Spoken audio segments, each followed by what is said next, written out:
learning, in execution, in how you see yourself and your identity. What is it that works for you? And as a dyslexic, some people are great with textbooks for learning. Awesome, let's go that route. A lot of people aren't. So they go to watching videos, or they go to listening it on audio, or they jump to hands-on experience. My whole coaching goes to let's figure out which one you are best in, which one that is easiest for you to learn. Because if you're doing something that's a strength for you, then the results are going to multiply. Rather than if we do the thing that everyone else does, which we might add a little here, a little there. I'm like, no, we got limited time on this earth. We're going to multiply as much as we can, and we do what works for them. So that's the approach I do. And I like to have fun. A lot of time, I just love to have fun cracking jokes with it. I'm very comfortable with the different ways that it needs to happen, but it all just comes down to believe in yourself. What is it that you want to do? Once you know what you want and you have that direction, what are some things that you got that are in that plan? What are some milestones you got to hit? Once you do that, well, then you take that metaphorical car out of park to start driving. You start doing daily, consistent things. And then just like in a car, you don't just drive straight from your home if you're going to Walmart. You got to take the steering wheel and you got to make some turns. So you'll learn to adjust and adapt along the way. And so all those things are just come into, that's the principle base of how it follows. But the way in which we do it is just specific to each person that comes. That's pretty awesome. That's pretty awesome. Well, I think so. Yeah. Well, Willie, let my listeners know, my viewers, what you got going on. How can we support you in your crusade to, talk to people, coach people, and grow? Yes. Best place for you listeners to be able to, one, connect with me. Go to my website, coachwillieblake.com. You'll be able to connect with me there. But even more importantly, be comfortable with who you are and start sharing it. If it has to be a close friend, or it has to be a parent, or if it has to be a stranger who's driving the Uber, who you're just I'm never going to see this person again, so I can share something that I don't do, then let it be that. So just it's okay to be yourself. It's okay to be yourself, and let yourself be yourself. And one thing that I have that you listeners, that I would encourage everybody who's listening to do, is on my website, just right at the top, there's a link to an ebook. Very short. I don't like those long ebooks. I'm dyslexic. Very short ebook called Break Free. And it's the 12 chains that limit us, that hold us down like shackles, and the ways in which to break them. And I'm going to ask for your email because that's just the best way to send things to people.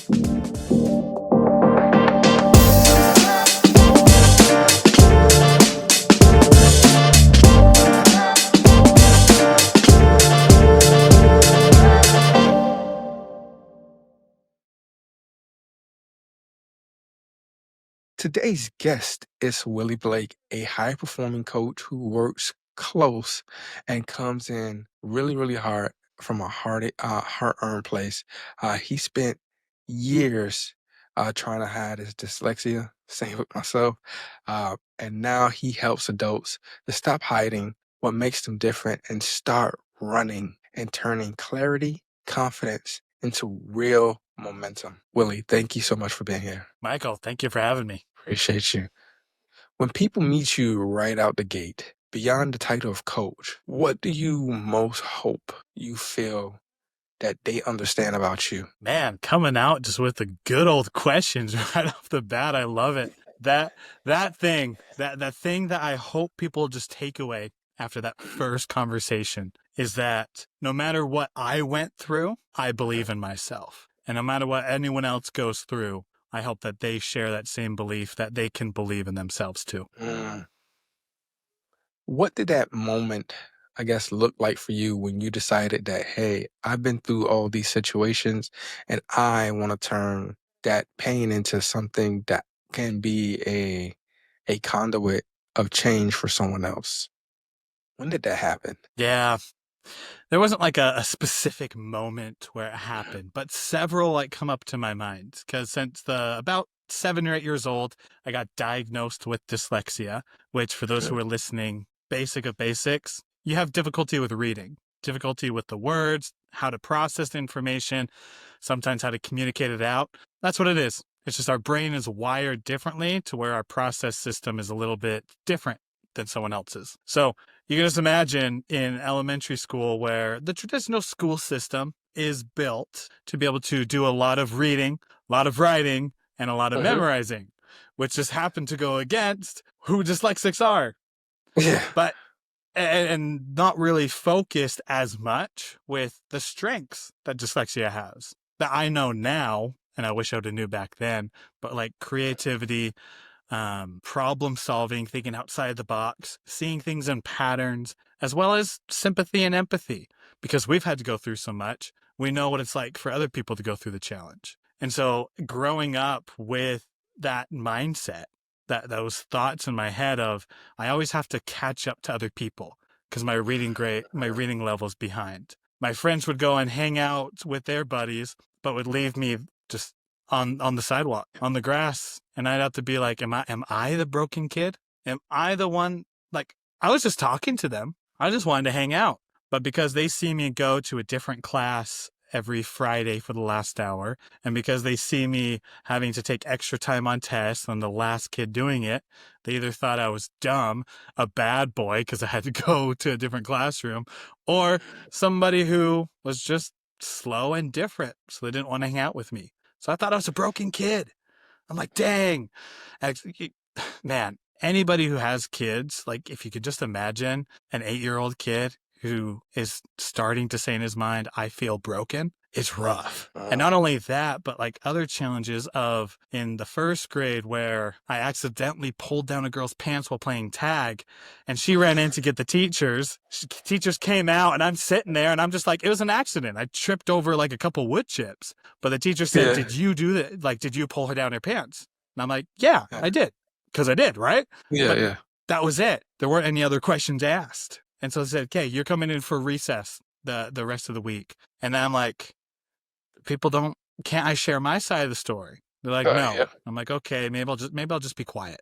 And so I started being a lot more quiet. And then fourth grade, when we do like there's these like rehearsal type things where you sing this program of songs to your parents, where you're doing practice, all these fourth graders standing there. And I remember that it was a minute before the bell rang, and the teacher said, who wants to sing the song one last time? And I'm like, no, I got to go to the school bus. But all the kids around me said yes. And I'm like, no. And the teacher had me sit next to her, and just like kind of the old school, those dunce caps that went on your head, man, I felt so stupid, felt so dumb, and continue that process of I'm not going to share my voice ever again.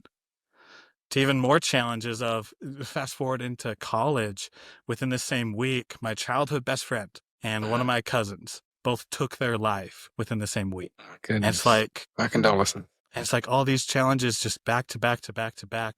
But each of them, as I look back on them, made a moment for me and a change for me. And I got to choose who I wanted to be. As a kid, I didn't have these thoughts in my head of, oh, you can just keep pushing, keep persevering. It's like, no, that I interpret that as a kid. But now I can go back. I can go back to that kid and change that story. I can show up, or my superhero of a person, whether it's my grandma or literally Superman or Batman, whoever you look up to, comes into that memory and says the things that you wish somebody else would have said.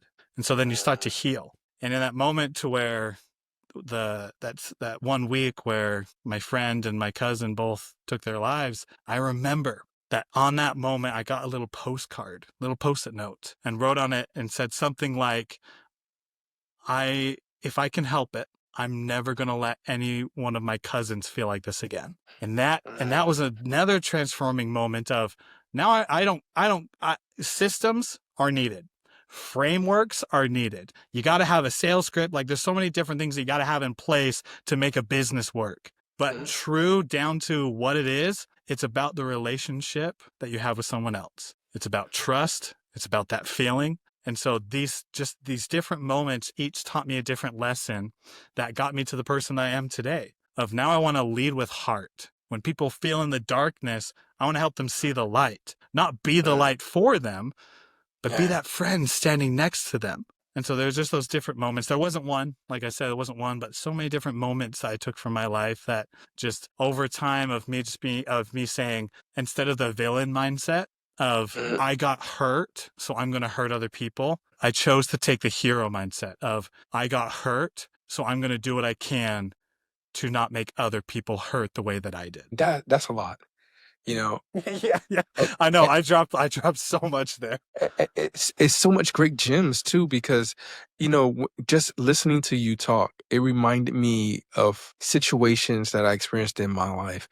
From going to that extra class to not really understanding words that well, right? Because I experienced that when I was diagnosed as well.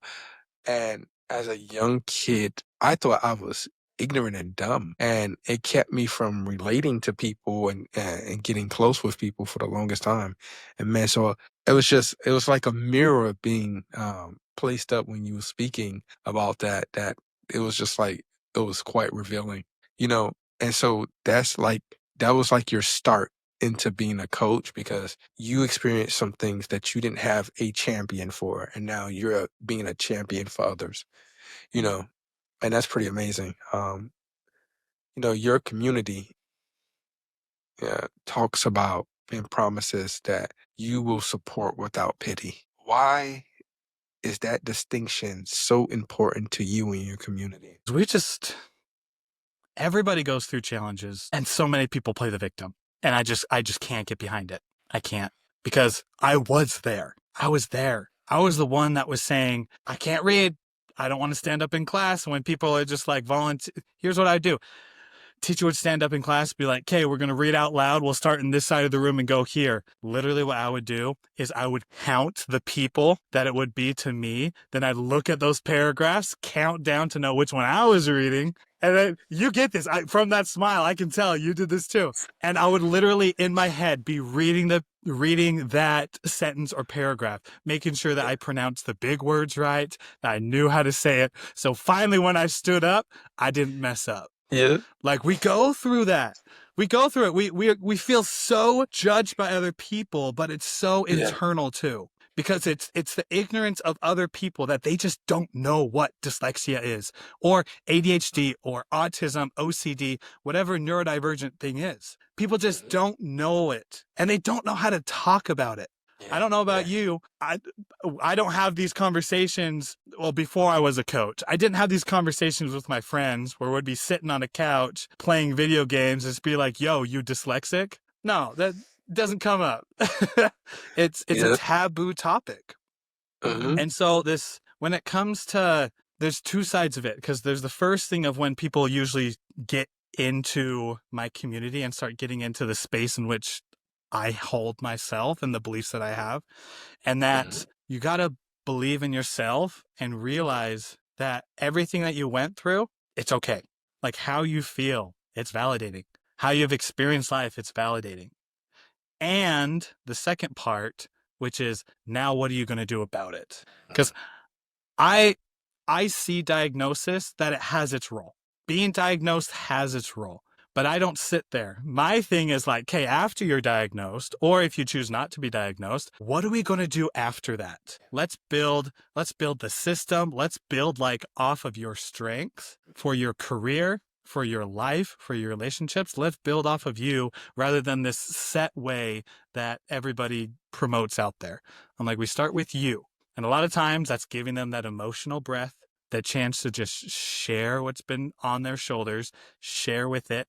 No judgment, no need to grieve with them or anything, but sit there as a friend and listen. And then after all that is said and done, after they're able to take that and finally just have a moment to be themselves, then we just ask, what do you want to do now? And we go from there. That sounds like a lot of real support. Like, and be able to weather through the storm with someone is such a big thing. I was always taught, early on, I was taught when we talk about being there for someone, usually it's about giving advice. And then later, what I was taught is like, you don't really want to speak when someone is pouring out their heart. You really just want to be quiet and weather the storm with them. usually 9 times out of 10, they know what they have to do. It's just they have to get to the point where they get through the storm and get to the precipice where they have to make that decision. Yeah. You know? And with that, like if I can jump in quick, Oh, yeah, yeah. Go ahead.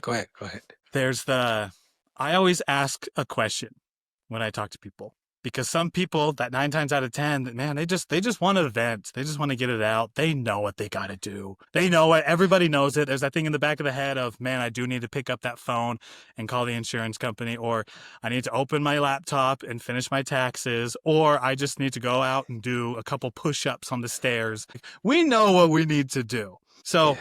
that's when we just listen and be there. But sometimes they do want advice. So Mhm. my question that I ask, either at the beginning or after they're done sharing, is, if it's at the beginning, before you get into this, I want to ask, do you just want me to listen, or are Mhm. you wanting me to give advice afterwards? Mhm. Or if it's at the end, say, thank you for sharing that with me. I'm glad that we have this safety of a space to do it. Are you just wanting me to just be a soundboard, or you wanting me to say something with that? It's not. Mhm. That's not a demanding question. That's not a devastating one. One that they're just like get offended by. They're just like, oh, he cares too much. What the heck? It's like, no, it's actually very welcoming, because Yeah. then they say, yeah, I actually would like some advice. Or they're like, yeah, I really just want you to listen. And then it frees up your mental space of being like, cool, I don't have to give advice. They just want me here as a friend. And that's how you build a really strong connection with. You're not wrong. You're not wrong. You told this story and you kind of started telling the story about, you in school and how people was treating you. What did that kid you know about himself before the world started making him hesitate? Interesting question. So like me as a kid, I was so curious and so adventurous. Like I would be out there looking, I'd be asking questions, and I would just like nonstop just always be talking, and the world was just this beautiful thing to encounter. And like that's who the kid was. But then after the diagnosis, I'm just like, I have no clue what this thing is. It's hard enough for me to say. So whatever. So I kept being that kid. But then slowly over the years, people started treating me different. People started to say things. I started to then interpret it a certain way, which I'm like, okay, maybe I don't share my raw thoughts that I have in my head. Maybe I got to put this filter up to make sure that it's a good thing to say. And then the filter got stronger, and it's just like, well, now it has to be the perfect thing to say. And so that kid before was just like, go at it, go now. Kind of more like the person I am today. Because even a couple of years ago, I wasn't like the person I am today. But over time, as I grew up to elementary, into middle school, and even into high school, it was that kid of, got to put up filters, perfect thing to say. Have to put up walls so that I don't get hurt, and have to really not be myself and put up that mask for everybody else so that people will like me. You're right. Wow. Wow. No, you're right, man. Oh my goodness. Your message and your methodology, how you attack this is so practical and needed. And it lands, I think, because it feels lived, like a lived experience. What have you refused to fake in the chapters of your life and your work that you was like, this is non-negotiable. I have to be truly authentic. I can't put up this filter. Like all of the different chapters where it's just like, this is the non-negotiable. Is that what you're asking? Hmm. I wish I could say that I was like, man, I was smashing it really good. I was this perfect kid who stood by what he believed in. But no, there are so many beliefs that I believed it, but the words that came out of my mouth and the actions I took didn't line up. But the one thing that was just non-negotiable for me was that I'd always have a relationship with my God. That no matter what happened in my career, my business, no matter what happened to when it comes to politics and other people talking about religion, or when it comes to my neurodivergence and dyslexia, I'm always going to talk with my God. And he's my father. He's my heavenly father. And so like when I talk with him, I don't personally go along with the whole thing of like the these and thous all the time. It's not like Thanksgiving dinner where the grandpa prays over the food and uses like all the proper nouns. I can't do that. I'm just like, Yeah. I'm just like, God, thank you for my girls. My girls are just amazing. And my wife who just takes care of them. Just thank you for that. Here's some things that are going on that went on today. I know that you can see it. I know that you're watching everything, but I still want to report back to you. I want to tell you how I'm doing as a father and a husband. And if you got some advice, I would love to hear it. And these are things that I'm working on. And if it's against your plan, please whack me across the face with a spirit or like save me to help me out so I don't go down the wrong path. But if it's not, give me that strength. Give me that strength through your son and his light, and I'll continue to be the tool in the world. And so that various degrees is what it happened as throughout the chapters, but all came down to like, that was the thing I didn't want to negotiate, was I'm always going to have God with me. And no matter how hard, how bad I feel, I'm always going to have somebody right there, right by my side saying, you can do this. It's just a season. Keep going. You know, you kind of talked about it when you was first grade and how dyslexia got a name for you, right? What changed inside you once, I guess, that label was out there on your experience?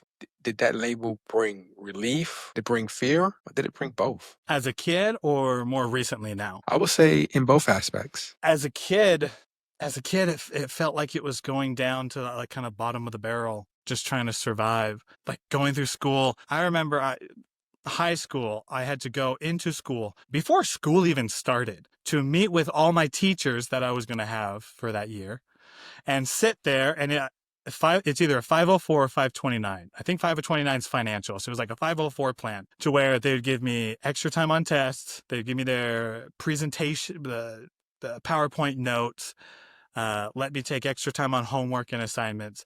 But we'd be sitting in like a boardroom type setting. Me as a kid with my mom right there, all of them there. And inside I'm feeling, man, these teachers know me before school even starts. And in their mind, or at least what I thought in their mind, it's just like, this is a trouble kid anyways. Like I gotta do extra work for this dude? Heck no. But I'm getting paid, so I gotta do it. Like these were the thoughts that were going through my head.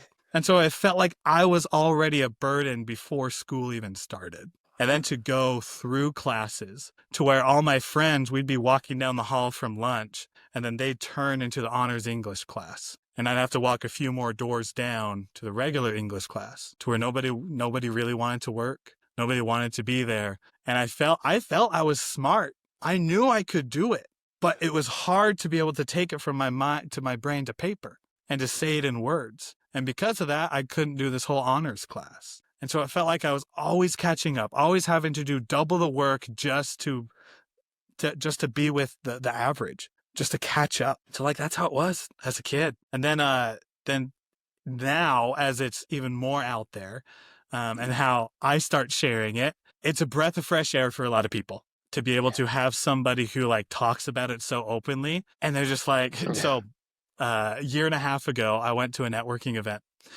And going out, I was talking to people, and this one guy who wasn't my client at the time, he is now, but I was talking to him, and I was like, he asked like, hey, Willie, what do you do? I'm like, oh, I'm a dyslexic coach. And he looked at me and said, that's so interesting. I'm also dyslexic. And I'm like, dude, you got to say it out loud. You got to say it proud. Like, you're dyslexic. You're part of this group. That's like, that's only, there's so many statistics out there. Some are 5, some are up to 20. But we'll just say like average 10% of the population of the world has some form of dyslexia. Like, it's a part of you. It ain't curable. I have it my entire life. And so, and we just got to say it. We got to say it and not be bashful about it. Just being like, yeah, it's hard for me to read sometimes. It's hard for me to write. But man, I'm so good with coming up with ideas, and I can show that I care about people. And this guy, he's just like, that is so cool. And I remember literally we met there. A year later, he texted me and said, hey, Willie, this is so-and-so from this event. I want to show you what I saved your number as in my phone. And I'd love to jump on a call with you because I think what you're doing is so cool. And literally on his phone, it said, Willie Blake, dyslexic something.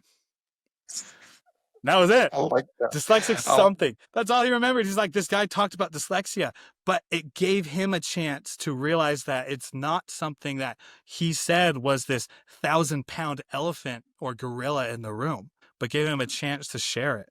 And now he's out there and he brings it up and talks about it. And it's so cool to see that. So now in adulthood, to where I share I'm dyslexic. And that's awesome, because there's so many great things that come with like those few list of negative things that society tends to focus on. And people feel heard. They feel understand. And man, instant connection. So those would be the two between kid and adult. That's pretty awesome. I like that. I like that. And I like the whole dyslexic something. I like that. That's Yeah, it's like hilarious. dyslexic something. He's doing something, but it's definitely dyslexic. Oh, my goodness. You kind of talked about it already about how your friends, you was hanging out with them and they kind of like drifted away from you, especially when you was getting different support in school. What do you tell as a coach? What do you tell? Because I take it you coach kids as well, right? Schools, you go into schools and support and help out the schools. So, what do you tell the youth that like, hey, I'm an adult. I've been through where you currently are. I've been through that. How do you express to them it gets better? Because a lot of times, kids, when I was a kid, it's the end of the world. Oh my God. I don't have friends. Kill me now. Yeah. That's, just so dramatic, right? And then how do you express to them like, this is, you're only at the beginning. You're not at the end, and it gets better if you're willing to work at it. Yeah. Yeah. So I primarily work with adults, but I do go to schools and even up to like college campuses. I do go there and speak to youth and speak to teenagers and such. I actually volunteer every year for a week as a cabin counselor at a diabetic camp. My wife has type 1 diabetics. And so that's kind of like our way to give back to the community. And I love being up there because it's teenage kids who are going through their own challenge. It's not dyslexia, but it's type 1 diabetes. And I share the same thing with them that I do with elementary school kids, which is I let them see the possibility in a world that we live in today, in which every time we scroll on social media or hear the news, something is going wrong. Something is always going wrong. And if something's not going wrong, then someone somewhere will make up something that is going wrong. Wrong, yeah. So what I tell these kids who always are just in this environment of something's wrong, something's the problem, and someone else is going to fix it, I open their mind to the possibility. I tell them first, what is it that you want? I want them to ask themselves what they actually want. I want that kid energy and that kid smile of like, I want to be an astronaut, or I want to be a Pokemon master, or I want to be a chef right next to Gordon Ramsay cutting up food. Like, what is it that you actually want? And then when kids say that, well, then you start talking about like, okay, if you want to be an astronaut, that's great. So make sure you're getting good grades and start working towards that. And so you don't go into like the nitty gritty details of, okay, you got to do something every single day to be able to work up towards your goal. But it's just, you give them the possibility. You take what this little bubble that they have, and then you expand it into what is actually out there that they can get. And then you help them to believe in themselves, that they can get it. Because I trust that I'll show up for that day, for those few hours, to be able to talk to these kids. But then I got to leave it to the teachers. I got to leave it to the school system and everybody else. So whenever I'm there, I also got to make sure that I'm motivating the teacher as well, so that the rest of the school year, she or he is like also teaching them the possibility and for them to start believing in themselves. And man, if you believe in yourself and you like know somewhat of what you want, you're already in a good direction. Then you can go into like reverse engineering the goal, taking step by step, all the nitty gritty framework stuff that you can do. But once you believe in yourself and know what's out there, man, you can do anything. I totally agree with you. You was talking about earlier how, Mama Blake was taking you as you go through school, you had to meet the teachers earlier and everything of that nature. And then as you go and you move through college, at some point, when was that moment when books and business stopped becoming like information and started becoming a way back to yourself? What did the learning do to unlock, you in school that in some cases, like you said, kind of shut you down? Yeah. Oh man. Jump back with me 2018. Okay, 2018. I was about halfway through college, been in there for 2 years, and I was changing from accounting to business because I got the math stuff, but I didn't want to sit behind a desk all day. So I was starting to learn like what business was and potentially changing the degree. But I came across the statistic. It wasn't motivational or anything, but it said 95% of CEOs read 50 or more books a year. And I thought, okay, being a CEO would be kind of cool. Being a business owner, that sounds pretty awesome. Ain't no way I'm reading 50 books. For a dyslexic who maybe read an average of like 1 book before that, ain't no way. But if that is what people do to be a CEO, then I guess I'll just start there. So I got a little card and I wrote 1 through 12 on it because a book a month seemed a lot easier than 50 books. And I went to my bookshelf, grabbed the smallest purple book I could, a book called Rich Dad, Poor Dad, and I started to read it. It's a good book. It's a good book. And I started reading chapter 1.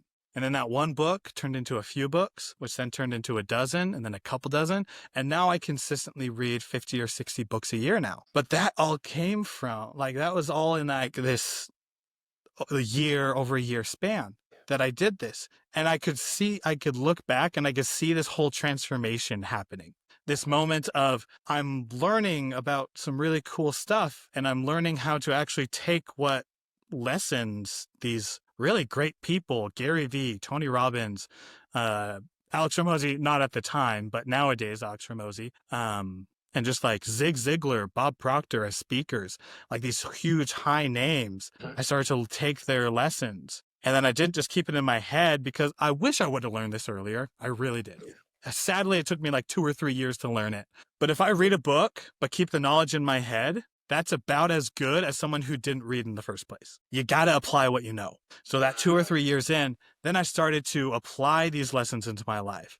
And that got me excited because now when I'm at college going through these courses, I'm looking around the room being like, okay, who are the kids that I think are going to go far? Which ones are the ones that I want to connect with? These professors, they're good in something because they're the professors of the school. I want to be able to connect with them. And I'm thinking of just like these groups I go in, which one are the best ones rather than the cool kids that I'd like to be with before. It's like, which ones do we get not just good grades, but like actually make some really good stuff. And just like over and over again, I started finding new people. I started sharing my excitement for like, I think it'd be really cool to start a business. And everyone else is just like, yeah, that would be really cool. I even started like a little mastermind group at college. And do you know how many people showed up for my first event? 0? I was going to say Zero. 2. Probably you Zero. and someone else. 0. Yeah. For my first mastermind event, 0 people showed up. I reserved a room at the library. And I held it. I put out like on Eventbrite and Facebook. I'm like, hey, come to my what I call it, my meeting of success. That's what I call it, my meeting of success. Yeah, great name, right? Meeting of success. 0 people came, but I still hit record on my camera and taught what I was going to teach. The next time, wanna know how many people showed up? 0 again. For real? And it was about 5 or 6 times where I did this to when finally somebody showed up. And it was the person who helped me come up with the idea in the first place. But then he invited a friend, and then that friend was coming consistently. And then some more people got a hold of it and started to come. Now, it wasn't like a huge group. I think max there was about 6 or 7 people in the room at a time. But like I built this little thing from a big fat 0 to several people who on a college campus where we wouldn't have met otherwise, each of us had a dream and a goal that we're working towards, whatever that business was. And so that evolution just came from reading. And so now I love reading because I'm taking decades of experience from someone else so that I can learn it and do it within 10 days. And that's awesome. And that's what I also want to give to people. Like what I had to go through, the decades I went through, I want to break it down so other people can learn it in 10 days or even 10 minutes and be able to change their life. You know, in that books had big power. Say that one more time. Sorry. Which part? The last one? You just said. Shoot, what did I say? Last part, it caught me because I was like, oh, I was going to, and then I had a question in my head. Yeah, so I want to break it down so that what I've learned in decades, in 10 years, someone else can learn in 10 days or even 10 minutes. Yeah. Okay. That's what it was. And it's like, So that was like your, I would say like your training arc, right? You're going through a season in which, you're like, hey, I want to share. What were you trying to prove to yourself in that season where you was going to school, you wanted to be successful, you was reading all these books, and you was trying to get somewhere. You wasn't running from something, you was running towards, you was trying, to me, it felt like you was trying to prove something. Yeah, it's hard to even go into. Not like to share, because I'm more than happy to share and I'm very open to people. But it's at that specific time, Yeah. I wasn't running away from something. At that time, things were very comfortable. I was going through college. Um, I had savings so that I was fine and didn't have to worry about that. I just wanted to help people so much. I just wanted to help people. And since then, there's been moments of fear coming in where I want to prove myself that I can do this. When I got married, I still wanted to impress my in-laws, and I'm just like, I got to make sure I do the dishes, clean up the house, make sure that's all good so that they're impressed and that they see me as somebody worthy of their daughter and their future grandkids at the time. And so like those moments come, but at that time, that fear was just not there. And it was purely, I just want to help people so freaking deeply. I just want to help people. I like that.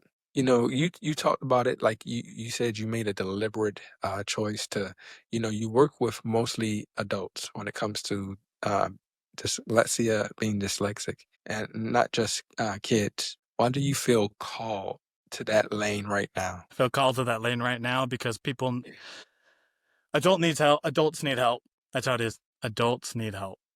And yes, all of us need help for sure. But kids, they get resources while they're in school to help with That's true. dyslexia, ADHD, and stuff. Teenagers, they get that in middle school and high school.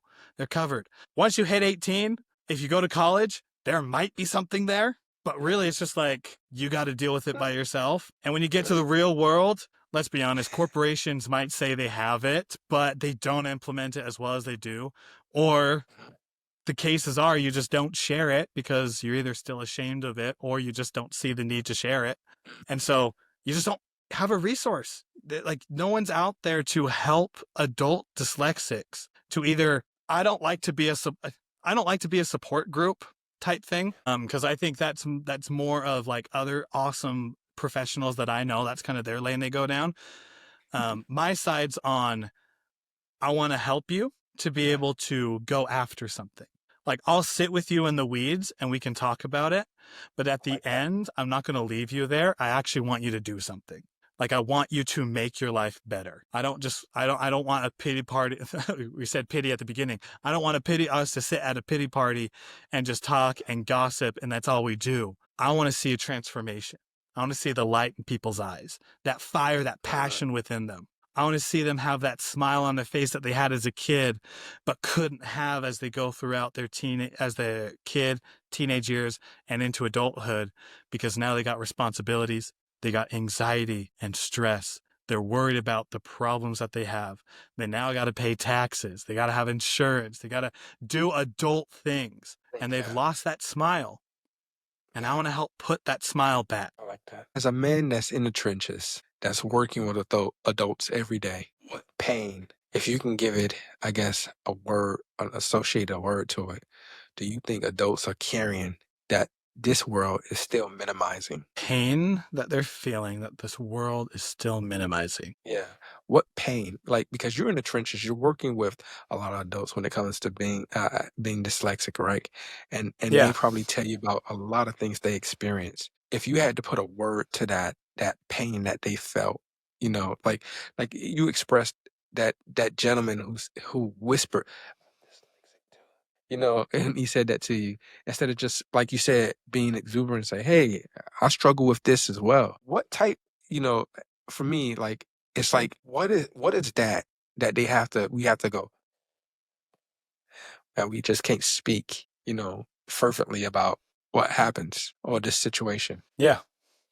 If there's one word for it, it would be darkness. We live in this thing called darkness. Now, there are other synonyms for it. It's the problems and challenges and obstacles. It's the guilt, the shame of everything that we have to do. But we are sitting there alone by ourselves in this darkness, and we don't see the possibility of light or light ahead. And because of that, we stay to where we are, and we can't speak up.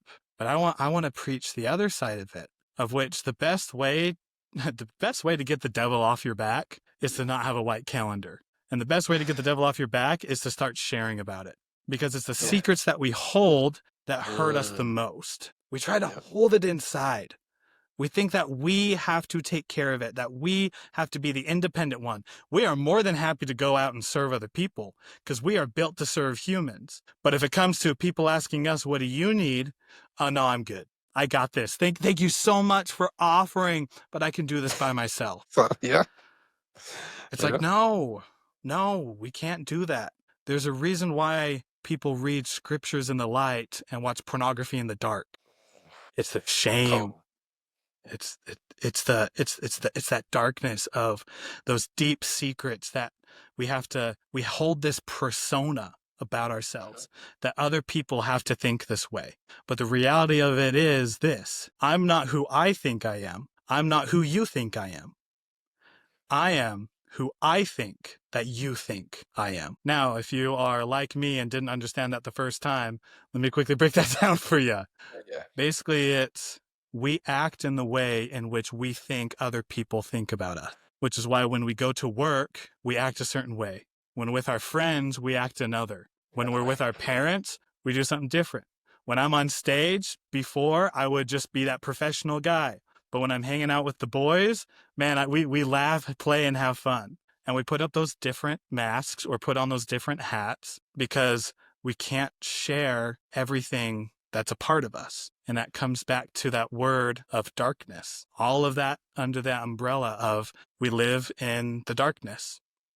But we need to start talking about it so we can bring it to the light. What breaks your heart most in the people you coach? Like when you're coaching someone and someone says this or that, or that thing. The biggest thing is you're getting me on this one because I just had a recent person talk to me about this. It's when they can see it, but then something in their head just like freaking bashes against it. That little back voice saying, you can't do this, you can't do that. And so they don't even start. And I hate it. I freaking hate it. And I don't hate them because it's not them. I hate the thought because we are not our thoughts. Our thoughts are just there. Our brain, we are not our brain. Our brain is a tool that we use. That's why we're able to reprogram our brain.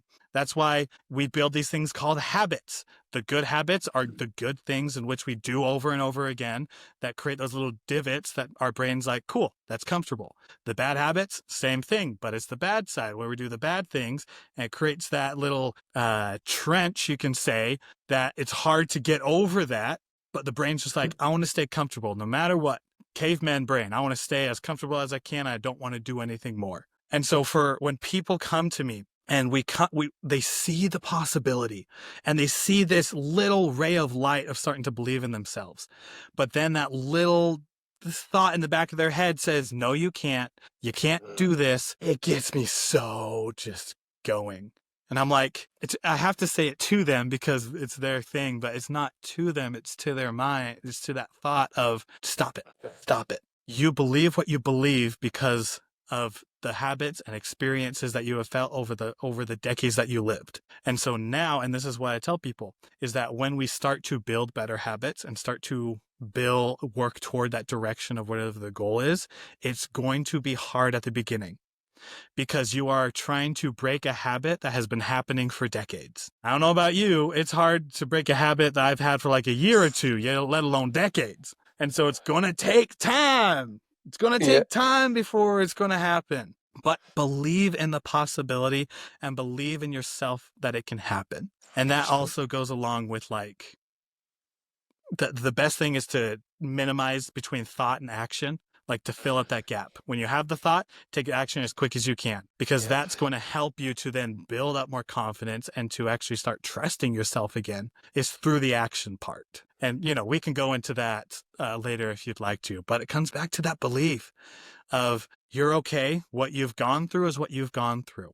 Let me show you this possibility. And now that it's there, I want you to choose that God-given gift that you've been given, the power to choose, and just choose to redirect that focus, redirect that time and energy in this other direction, just a little bit more. And over time, you're going to create the life that you want. How can when you're coaching people, how can I guess you tell or they tell that they're just like somebody who is just in love with the idea of being a better person or being successful versus wanting to do the work to be successful.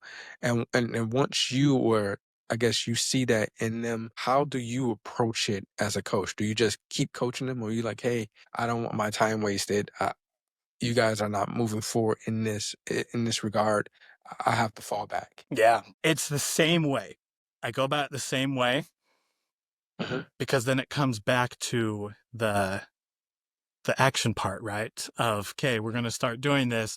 After a little bit, that's when we're going to now recheck. Are you doing it? No? Okay. If it happens a couple times, it's like, here's some, like, it sounds like you don't actually want it. But the route to get there is, funny enough, you pick what your goal is, whatever it is you want, that kid energy. I want to be an astronaut. Cool. Let's start there. So you figure that out. We go over a game plan, which it's the verbiage I use for it. But basically you take that and reverse engineer the goal backwards. And then I ask him this question. And this is where that part comes up of, are they the ones that hesitate or are they ones that actually do it? They just have been unclear. And it's, what is the next thing that you have to do? Just what one single thing. What is the next thing you have to do? Is it updating your LinkedIn? Is it going out and taking a 5-minute walk? Like, what's the next thing you got to do? And when they know what that is, I say, Kay, when are you scheduling it? And that's where it happens. Because the people who have already been doing stuff and just need a little more clarity, they're like, this is really cool. I need to take a 5-minute walk each day. Okay, I'm going to put in my calendar for right after dinner, going to walk with my husband, and we're going to go walk around for 5 minutes. It's like, sweet. But then there's the other people who are just like, crap, now we're not wishing anymore. Yep. We're not just talking about dreaming. We're actually putting the tires to pavement to start driving. But it's still the same thing of, when are you going to schedule it? And they're just like, well, I could do it here. I could do it there. Awesome. Pick one day. What one day can you do? Wednesday? Awesome. You're going to do it morning or evening? Oh, I guess I could do it right after my calls in the morning. Sweet. So put a specific time to it. 11 o'clock. Awesome. Now you have it for Wednesday morning, 11 o'clock, right after your calls, that you got it. You have a 60-minute time frame that you're going to do it. Now your job is to do it at 11 o'clock. You don't have to worry about it at all until 11 o'clock hits. And then it comes down to, do they actually do it? Or do they need to take it a little bit smaller to make it more like biteable? That's usually where it comes, where they're just like, I got to do it. So I'm in the middle of 75 hard, which is like the workout program of 2 workouts a day, hydration, all that stuff. If someone were to just jump into that, they're just like, I got to do 75 hard each day. I'm like, cool. I want to see you do it. But then they don't do it. I'm like, cool. Let's save that for like a future New Year's resolution or goal that you can work towards. Let's just get you going to the gym consistently. Forget about like how you work out or like the different ways you need to do it. Let's just get you to the gym. Get you to the gym for a couple of months just to build that habit. Then we can talk strategy. So we break it down to like, what is it you just need to do? And then just consistently do that every single day. Pretty awesome. So my last question for you is this. What is something you wish more people understood about you and your work that almost nobody ever asks or you get to perform with them? I love to have fun. Just truly, man, I love to have fun so much. No joke. Literally, I have a client who our sessions, because of the way he works and the time he has to go to bed, and he just loves playing video games, the time in which we get on calls to talk is literally us two playing video games on the computer. That's it. Like, I am not about this whole, like, let's jump on a Zoom call and let's go through this 60-minute session. If that's you, let's do it. But like, if you need to like to do the coaching session while we're sitting there, like playing Skyrim or doing Minecraft stuff or whatever, then let's do that. When it comes to what I do, my community and coaching, it all comes down to what is it that works for you?